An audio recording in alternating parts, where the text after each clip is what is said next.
अमेरिकी सैनिकों के अफगानिस्तान से बाहर जाने के फैसले के बाद तेजी से पैर पसारते हुए तालिबान ने महज कुछ हफ्तों के भीतर देश की राजधानी काबुल पर कब्जा कर लिया है। इसके बाद राष्ट्रपति अशरफ गनी देश छोड़कर भाग गए हैं और तालिबान ने कहा है कि 20 साल के इंतजार के बाद वो सत्ता के बेहद करीब पहुंचा है। तालिबान ने यहां एक के बाद एक शहरों पर कब्जा किया।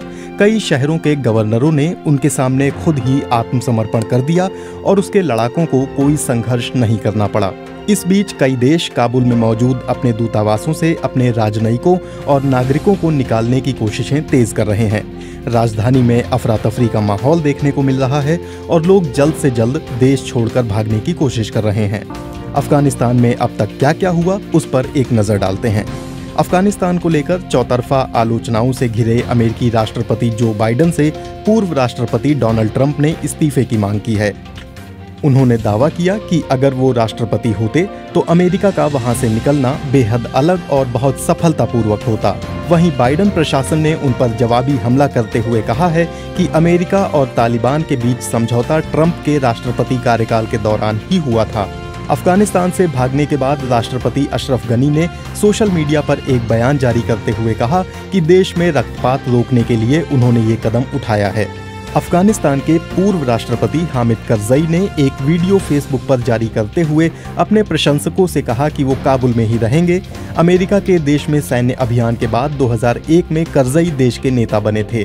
काबुल अंतर्राष्ट्रीय हवाई अड्डे पर सभी कमर्शियल उड़ानों को निलंबित कर दिया गया। वहां से केवल सैन्य विमानों के संचालन की अनुमति दी गई है।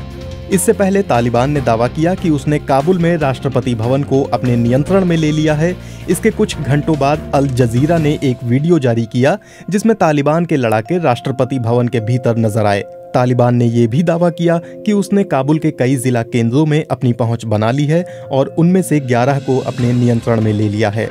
अमेरिकी विदेश मंत्री एंटनी ब्लिंकन ने कहा कि अमेरिका ने अफगानिस्तान स्थित अपना दूतावास काबुल एयरपोर्ट पर शिफ्ट कर दिया है। दूतावास की इमारत पर लगा झंडा भी उतारकर एयरपोर्ट ले जाया गया है। बाद में इसे अफगानिस्तान से हटा लिया जाएगा। भारतीय समयानुसार रविवार देर शाम तक अफगानिस्तान के राष्ट्रपति अशरफ गनी और उपराष्ट्रपति अमीरुल्लाह सालेह ने देश छोड़ दिया था। दूसरी तरफ तालिबान ने एक बयान जारी करके कहा कि उसके लड़ाके आधिकारिक तौर पर काबुल के इलाकों में दाखिल हो रहे हैं और दफ्तरों को कब्जे में ले रहे हैं।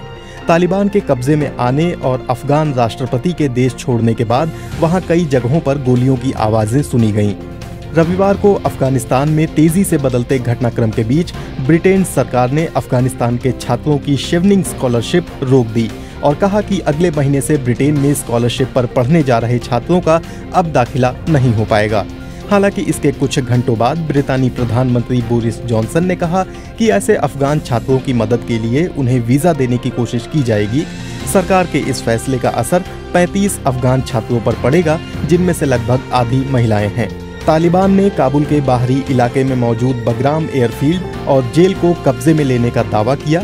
इसी सैन्य हवाई अड्डे से अमेरिका ने अफगानिस्तान में अपने 20 साल चले युद्ध को संचालित किया था। अफगानिस्तान के कार्यवाहक गृह मंत्री अब्दुल सत्तार मीरज़कवाल ने टोलो न्यूज को दिए एक बयान में कहा है कि सत्ता का हस्तांतरण शांतिपूर्ण तरीके से होगा और अंतरिम सरकार बनेगी। उन्होंने कहा कि काबुल पर हमला नहीं होगा। ताज़ा रिपोर्ट्स के मुताबिक तालिबान ने बिना किसी खास प्रतिरोध के बामियान प्रांत पर भी कब्जा कर लिया है। तालिबान ने 20 साल पहले यहां मौजूद बुद्ध की प्रसिद्ध मूर्ति को बारूद से उड़ा दिया था। अफगानिस्तान की महिला सांसद फरजाना कोचाई ने बीबीसी से कहा है कि लोग राजधानी काबुल छोड़कर भागने की कोशिश कर रहे हैं, लेकिन भागने के लिए कोई जगह ही नहीं बची है। उन्होंने बीबीसी से कहा कि तालिबान के नियंत्रण में आने वाले इलाकों में महिलाओं ने काम पर जाना बंद कर दिया है। वो स्कूल या दफ्तर नहीं जा रही हैं। अफगानिस्तान में तेजी से बदलते घटनाक्रम को देखते हुए अमेरिका ने अपने नागरिकों की सुरक्षा के लिए अतिरिक्त जवान काबुल भेजे। दूसरी तरफ अमेरिका अपने नागरिकों और दूतावास कर्मचारियों को भी काबुल से तेजी से निकालने के काम में जुट गया।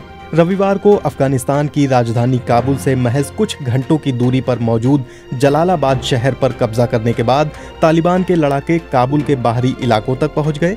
इससे एक दिन पहले तालिबान ने मज़ार ए शरीफ शहर पर कब्जा कर लिया था। इसके बाद तालिबान ने कहा कि वो अफगान सरकार के साथ शांतिपूर्ण सत्ता हस्तांतरण को लेकर बातचीत कर रही है और जब तक बातचीत जारी है उसके लड़ाके राजधानी में प्रवेश नहीं करेंगे। तालिबान की तरफ से जारी किए गए आधिकारिक बयान में कहा गया कि काबुल एक घनी आबादी वाला शहरी इलाका है जहां नागरिक आबादी को खतरा हो सकता है। इसी दौरान अफगान राष्ट्रपति अशरफ गनी ने अपने ट्विटर हैंडल पर एक संदेश पोस्ट करके नागरिकों को भरोसा दिलाया कि राजधानी में स्थिति नियंत्रण में है।